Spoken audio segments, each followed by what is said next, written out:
Bismillahirrahmanirrahim. Assalamualaikum warahmatullahi wabarakatuh. Jadi alhamdulillah bertemu lagi kita di dalam kelas akhlak. Okey, jadi kelas hari ni kita tak buat Google Meet. Saya buat rakaman video, so kita akan belajar daripada video ya. Jadi anak-anak sekalian boleh buka buku akhlak pada muka surat. Hari ni kita akan belajar muka surat 11 dan 12. Ya. Di bawah tajuk adab dengan Al-Quran. Okey, tapi kita dah belajar sikit awal tu kan. So kita sambung pada muka surat 11. Okey. Jadi anak-anak sekalian boleh tengok di pada muka surat 11 adab qiraatil Quranil Karim. Okey, adab membaca Al-Quran. Okey. Jangan tengok yang atas tu. Dia mula daripada yang nombor 2 ya. Tajuk yang nombor 2 pada muka surat 11 tersebut. Okey. Jadi kita tengok tajuk dia Adabu Qiraatil Quranil Karim, iaitu bermaksud adab membaca Al-Quranul Karim. Okey. So kita tengok sini ada lebih kurang 10 adab dalam membaca Al-Quran. Bacaan Al-Quran. Tengok satu persatu. Yang pertama al-isti'azah, iaitu membaca bismillah. Okey, al-isti'azah membaca bismillah inda syuru', ketika memulakan. Okey, ketika memulakan fil qiraah, dalam pembacaan. Okey, saya ulang sekali lagi. Membaca bismillah ketika memulakan dalam bacaan. Okey. Yang kedua, ayunazzifa. Okey, bersihkan. Ya. Ayunazzifa maksudnya bersihkan al-qari'u. Okey, pembaca itu. Qari'u maksudnya si pembaca, fahu, mulutnya. Okey. Pembaca tadi mesti membersihkan mulutnya dengan cara apa? Bisiwak. Dengan menggosok gigi. Dengan bersugi. Dua-dua boleh. Okey. Yang ketiga, istihbab. Kalau saya laju, kau boleh pause video ni ya. Istihbab, sangat disukai. Okey, sangat digalakkan. Tardid al-ayah, mengalunkan bacaan al-ayah, ayat tadi. Ataupun tardid ni dibawa maksud dua. Boleh kita kata mengalunkan, boleh kata mengulang ayat. Okey, tapi kat sini lebih tepat adalah mengulang ayat. Okey, mengulangi ayat. Litadabbur, bagi mentadabbur. Okey, tadabbur nanti kita tengok maksud dia apa. Bawah ni ada dia bagi tahu tadabbur tu apa. Okey, cuma biasa kita akan sebut tadabbur Al-Quran. Ya, kita baca secara tadabbur. Sebab apa kena ulang? Sebab kita nak tadabbur. Okey, apa itu tadabbur? Nanti kita tengok bawah. Kemudian yang keempat ada al-buka, menangis. Sebenarnya baca Quran ni kena menangis. Ada ayat-ayat yang menceritakan tentang ancaman, ayat-ayat yang menceritakan jerit-perih kenabian, Nabi berdakwah dulu, kita kena menangis. Memang adab antaranya menangis inda qiraah, ketika membaca Al-Quran. Okey, kena menangis ketika membaca Al-Quran. So saya tengok sebelah sana, sebelah kiri tu. Ayukra'ahu, membacanya. Okey, mesti membacanya ala taharatin, atas keadaan bersuci. Okey, atas keadaan suci. Baca mesti keadaan suci. Seterusnya istihbab, digalakkan. Okey, digalakkan. Tahsin, memperelokkan. Digalakkan memperelokkan as-sauti, suara. Okey, memperelokkan suara tu maksudnya baca sedap-sedap. Gitu. Okey, bil qiraah, dengan bacaan. Maksudnya bacaan tadi digalakkan untuk kita baca dengan sedap, bunyi sedap. Berlagu dan sebagainya. Seterusnya ayurattilahu, mesti secara perlahan-lahan. Perlahan tu bukan maksudnya terlalu perlahan, tapi perlahan-lahan maksudnya tidak terlalu laju. Macam Bismillahirrahmanirrahim. Itu dipanggil tartil, secara tartil, yurattilahu. Mesti secara perlahan-lahan. Ataupun secara, kalau kita panggil dia secara sederhana lah, kita boleh panggil. Kalau baca laju, Bismillahirrahmanirrahim. Itu laju. Okey. Kalau dipanggil tartil ni, Bismillahirrahmanirrahim. Secara sedang-sedang begitu. Wala yatasarra'. Dia kata dan jangan memperlajukan. Jangan memperlajukan fi tilawatihi, dalam bacaannya, ataupun dalam membacanya. Tak boleh baca Quran laju. Bismillahirrahmanirrahim. Alhamdulillahirabbil alamin. Tak boleh. Adabnya kita kena baca secara tartil tadi. Okay, seterusnya yang ke-8, ayakuna, mestilah, sya'nuhu, keadaan dalam bacaan, sya'nuhu fil qira'ah, mestilah keadaan dalam bacaan tadi tu, khusyu'an wa tadabburan, mestilah keadaan khusyuk. Khusyu'an tu khusyuk, wa tadabburan ni tadabbur, secara mentadabbur. Okey, mentadabbur ni maksudnya kita menghayati ayat tersebut. Itu maksud tadabbur. Okey. Tapi bawah ni ada penerangan lagi. Lepas ni akan ada penerangan dia, ya. Okey. Seterusnya yang ke-9, yustahabbu lahu, disunatkan. Okey, disunatkan apa? Ayastakbal, untuk menghadap. Disunatkan untuk menghadap. Menghadap ke mana? Kiblah. Menghadap kiblat. Fi ghairi salah. Apabila bukan dalam solat. Kalau dalam solat memang wajib kita menghadap kiblat. Tapi kalau di luar solat disunatkan. Okey, disunatkan untuk menghadap kiblat. Okey. Kemudian yastahabbu, disunatkan antakuna qira'atu, menjadikan bacaannya itu, disunatkan menjadikan bacaan itu fi makanin, pada tempat, nazifin mukhtarin, tempat yang bersih yang terpilih. Ya, bukan saja tempat yang bersih, tapi dia adalah tempat yang terpilih. Tempat tu orang kata bilik mengaji sebagai contoh. Bilik solat. Kalau kau nak ngaji, nak baca Quran, masuk bilik yang terpilih tersebut. Okey? Dapat? Selanjutnya kita pergi bawah tu. Ahammiyati tadabbur fi qira'atil Quranil Karim.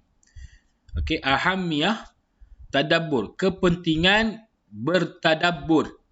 Kepentingan bertadabbur fi qira'atil Quranil Karim, dalam membaca Al-Quran.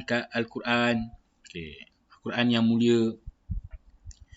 Okey, apa dia kepentingan dia? Yang qala Imamul Ghazali, berkata Imam Ghazali. Imam Ghazali ni ulama besar lah, ulama yang muktabar. Ya, berkata Imam Ghazali, dia kata apa? Rahimahumullah. At-tadabbur huwa, tadabbur itu adalah, okey, tadabbur itu adalah hudurul qalbi, hadirnya hati. Gitu maksudnya. Tadabbur ni apa? Hadirnya hati. Maksudnya kita baca tadi tu sampai masuk ke dalam hati. Kita baca dalam keadaan penuh penumpuan. Baru datangnya qalbi, hati tadi. Fa innahu, maka sesungguhnya ia qad la yatafakkur. Qad la yatafakkaru, tidak berfikir. Yang membaca tadi, maksud apa yang hadirnya hati? Hati kita tak kelain. Dia tidak memfikirkan fi ghairil Quran, pada selain daripada Al-Quran. Bermaksud, bila korang tengah baca secara tadabbur ni, sebab tu disuruh ulang-ulang ayat tersebut, supaya sampai masuklah hati. Supaya hati tadi ada bersama kita tengah baca. Bukan hati tadi fikir, aku baca Quran ni sebab terpaksa. Lepas tu sambil-sambil baca Quran, Kan biasalah kan, kalau kat sekolah ke dekat rumah ke mak suruh baca Quran, hati dah ingat lain lah. Hati dah ingat ML, PUBG dan sebagainya. Itu dia maksudkan. Jadi hadirnya hati iaitu tak fikir benda lain lah selain daripada Al-Quran. Wal maksud, dan maksudlah minal qiraati at-tadabbur, daripada bacaan yang tadabbur. Itulah maksud daripada bacaan tadabbur. Itu yang dimaksudkan dengan bacaan tadabbur. Kita ulang ayat tersebut, pastikan kepala tak fikir benda lain, hati tak fikir ke lain. Hadirkan hati kita ketika membaca Al-Quran. Kan? Sebab itulah kita baca Al-Quran, kena tahu maksud. Bismillahirrahmanirrahim. Maksud dia apa? Dengan nama Allah yang Maha Pemurah lagi Maha Mengasihani. Dalam hati tu. Walizalika, oleh sebab itu sunat, sunat. Walika oleh sebab itu pula. Yang berikut itu adalah sunat, satu sunnah ataupun hukum dia sunat. Lianna tartila fihi, oleh kerana tartil padanya. Tartil padanya tadi baca satu persatu. Gitu tartil ni. Kita baca bagi jelas bunyi Bismillahirrahmanirrahim. Tak boleh laju Bismillahirrahmanirrahim. Itu dia tak tartil sebab dia tak satu-satu. Jadi bismillah, dia bunyi sin masuk dalam mim dan sebagainya. Itu tak panggil tartil. Kalau tartil Bismillahirrahmanirrahim. Sebutan ayat tu keluar sebutir-sebutir gitu. Okey. Lianna tartila fihi, kerana ianya tartil padanya, at-tartilu, tartilnya itu fi zahir, pada zahir. Nampak, kita baca secara tartil tu nampak, orang boleh dengar Bismillahirrahmanirrahim.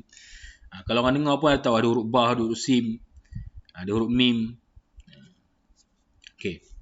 Fi zahir, pada nyata. Zahir ni nyata lah maksudnya. Liyatamakkana, bagi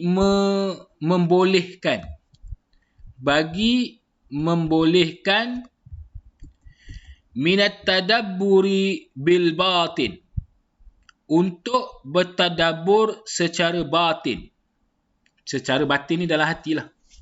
Untuk membolehkan kita baca hak tadi secara tartil tadi, hak sebutir-sebutir, maksudnya kita baca satu persatu tadi secara zahir supaya membolehkan kita tadabbur dalam hati kita. Bil batin tadi. Secara batin. Secara batin ni secara dalaman. Okey. Qala Ali radhiyallahu anhu, berkatalah Ali radhiyallahu anhu, la khaira, tiadalah kebaikan, tiadalah kebaikan fil ibadatin, dalam ibadah, la fiqha fiha, bila tak ada fiqh padanya. Fiqh ni apa? Fiqh ni hukum lah. Hukum hakam yang telah ditetapkan dalam ibadah. Solat. Solat, kita belajar solat, mesti kita belajar hukum fiqh dia dulu. Solat ni macam mana? Ada niatnya, ada kena rukun dia. Okay, kena baca Fatihah, tak baca Fatihah tak sah solat. Gitu. Tak ada baik kebaikan dalam ibadat ni kalau tak ada fiqh. Tak ada fiqh dia. Maksudnya tak ada peraturan yang kita ikut. Main semayang lah ikut dan angkat takbir, gitu. Lepas tu baca lebih kurang Bismillahirrahmanirrahim. Itu maksud dia. Okey. Wala fi qiraatin, dan tiadalah pada bacaan, dan tidaklah, maksudnya tidaklah dinamakan membaca Al-Quran, la tadabbur, jika tidak bertadabbur fiha, padanya. Okey. Tidaklah dinamakan membaca kalau tidak tadabbur padanya.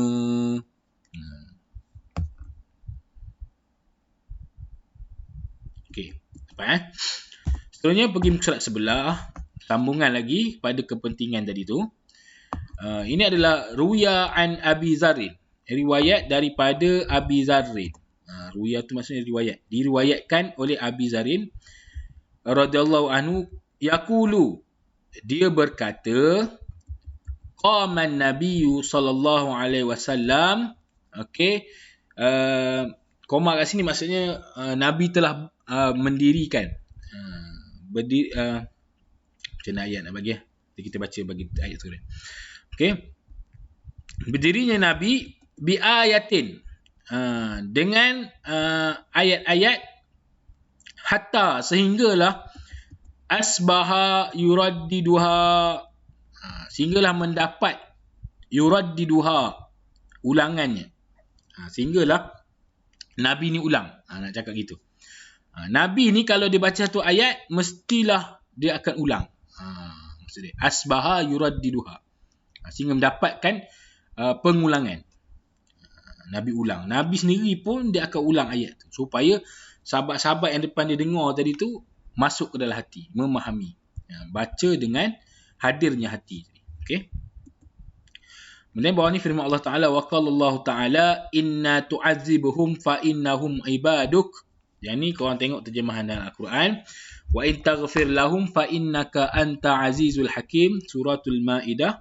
Saya tengok kejap Al-Quran. Mana dia? Surah Al-Ma'idah. Yang ni maksud korang nak salin tu adalah lebih baik korang salin tengok Al-Quran sendiri. Tengok terjemahan. Jangan tinggal satu perkataan pun kalau kita nak ambil terjemahan Al-Quran. Okey. Ayat kelima ni ayat ke 118. Okey, ayat 118. Tengok ayat 118 sama-sama. Okey, inna tu'azibuhum. Allah kata apa? Jika engkau menyeksa mereka, maka tidak ada yang menghalanginya. Fa innahum ibaduk. Kerana sesungguhnya mereka adalah hamba-hambamu. Okey, ayat Quran ni kata, kalau kau menyeksa mereka, tak ada halangan, sebab sesungguhnya mereka ni hamba-hambamu. Okey. Ni ayat nak sebut, Allah sebut, Nabi sebut ni. Wa in taghfir lahum, dan jika engkau mengampunkan mereka. Siapa nak mengampunkan manusia ni? Allah SWT. Fa innaka, maka sesungguhnya mereka, maka sesungguhnya engkaulah sahaja, fa innaka anta al-azizul hakim, yang maha kuasa lagi maha bijaksana. Okey. Itu ayat dia. Ayat yang nak menekankan lagi kepentingan bertadabbur. Ya. Maksudnya apa yang Allah nak buat ni, Allah pilihan Allah.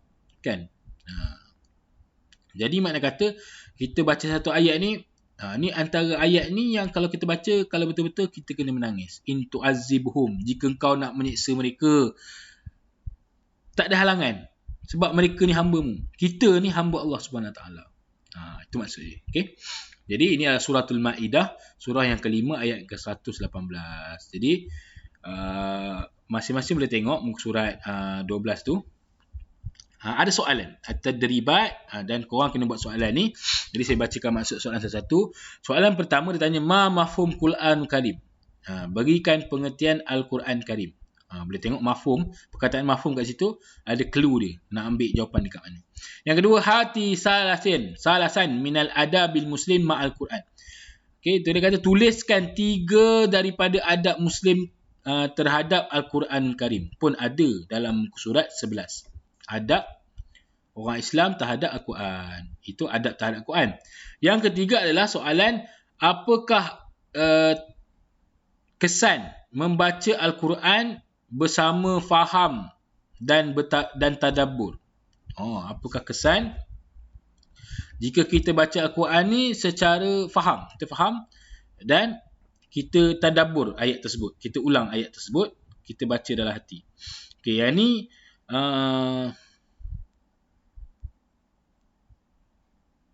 okey, soalan ni dia kena buat ayat sendiri ni. Yang ni kena saya ajar dalam kelas. Okey, 3.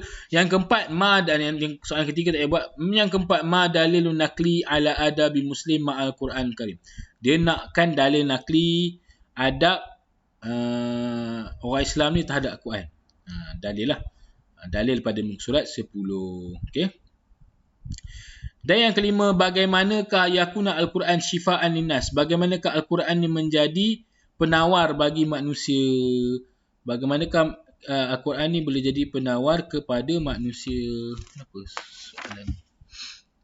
Okey. Tak apalah, korang jawab 1, 2 dan 4. Ini nak kena ajar dalam kelas macam mana kau nak cari jawapan dia. Okey, cukup sekadar itu hari ini. Assalamualaikum warahmatullahi wabarakatuh.